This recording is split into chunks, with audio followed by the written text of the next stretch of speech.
The Philadelphia 76ers had super high hopes coming into this season with the signing of Paul George and other role players to help them try to compete in the Eastern Conference and potentially push them to their first finals appearance since 2001 and their first finals appearance in the Embiid era, meaning that they'd also make their first Eastern Conference finals appearance in the Embiid era as well.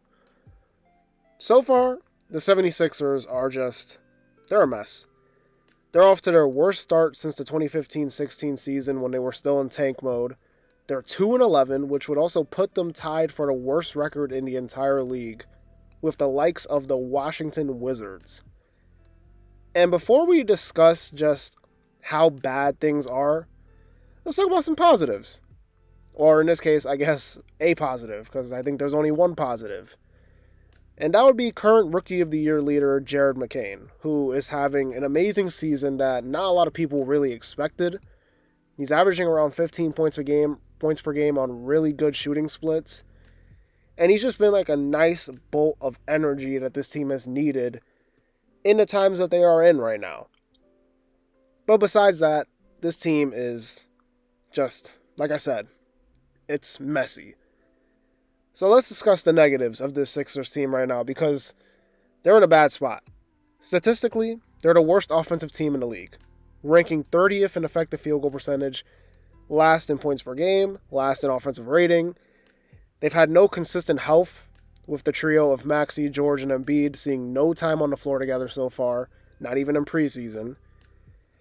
And yes, I do think their overall efficiency will go up as time goes on because it's just unrealistic for all those guys to continue to shoot that low percentage, especially with George and Embiid and Maxey shooting those low percentages. But at the same time, I have some legitimate concerns about both Paul George and Joel Embiid. As for Paul George, he clearly isn't the same player he was even like 5 years ago, and that's fine because it happens, as you get older, father time starts to catch up and you're not the same player. The thing is, they just signed him to a huge contract, and they need him to at least be competent majority of the time. Because right now, he's like in the rut. He doesn't have any rhythm to him right now. His shooting percentages are horrible. And you can clearly see on those possessions that you paid him for to go out there and get a bucket, especially for the lessened pressure of Embiid. Like, for example, when Embiid's not playing. Or, in this scenario, Embiid just came back. You need Paul George to be able to take on some of that. He just can't create the same space that he used to.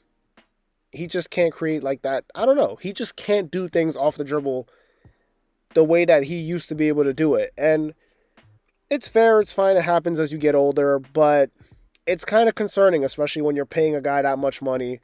He's on the downside of his career. You start to wonder, and he deals with injury. You have to wonder, is this like the new normal? Because, to be honest, he kind of looked like this with the Clippers in the later years as well. The good thing is I'm pretty sure he can still shoot the ball. Yes, like I said, percentages are down, but I think the track record proves that he'll be reliable in that department. But as for being a go-to scorer, I don't think he's on that same level anymore, and that's a little concerning if you're a Sixer fan. Then on the Embiid side of things, I think there's plenty to discuss. First things first would be just this season and how it's went. There's been a lack of clarity on what his knee injury severity really has been. And then he finally steps foot on the court. They didn't play him any preseason games. It felt like they just ramped him up and they threw him out there, right? He goes out there, he plays.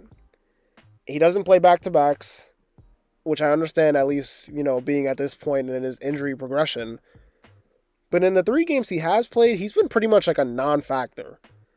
And I know he didn't play preseason like I mentioned, but these 3 games have been bad. Like, he doesn't seem to be moving well. Last game versus the Heat took 0 free throws, which would be the first time since 2018 that has happened. And you have to wonder what his peak health will look like for the rest of his career because he too also got paid in the offseason as well. And if he can't be the Joel Embiid that we all know, then the heights for this team just get lowered even more by a decent amount. Because this team goes as far as Joel Embiid can take them. And the thing for this team was, let's get through the regular season, try to at least be in the top 6, and then hopefully Embiid's healthy come playoff time and we can make a run at it.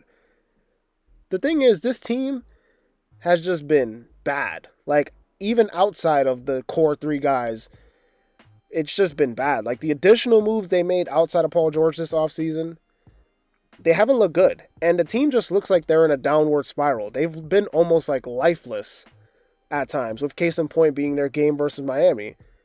They're up basically 20 early on in the game, and then they fail to score 90 points and lose by basically 20. If you want a good indication on how lifeless the team has been, they rank 27th in second chance points, 29th in rebounds per game. Tells you that hustle, that want it more factor isn't where it needs to be.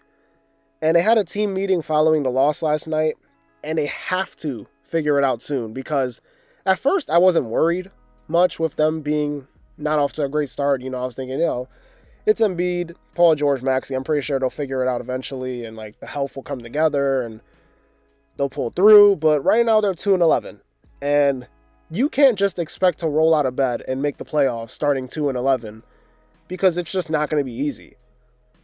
The only thing that right now is saving them is that the Eastern Conference is not exactly dominant. But if they were dealing with a conference that was a little more serious right now, they'd be in some major trouble. To be honest, I think they're in some major trouble right now, because the future is not clear with this team. At least to me, it isn't. You got a guy that's getting older in Paul George. You got Joel Embiid, who basically feels like he's getting older, even though he's in his early 30s, I think. And then you got Tyrese Maxey, who is great, and he's young, but I don't think he could be your number 1 guy.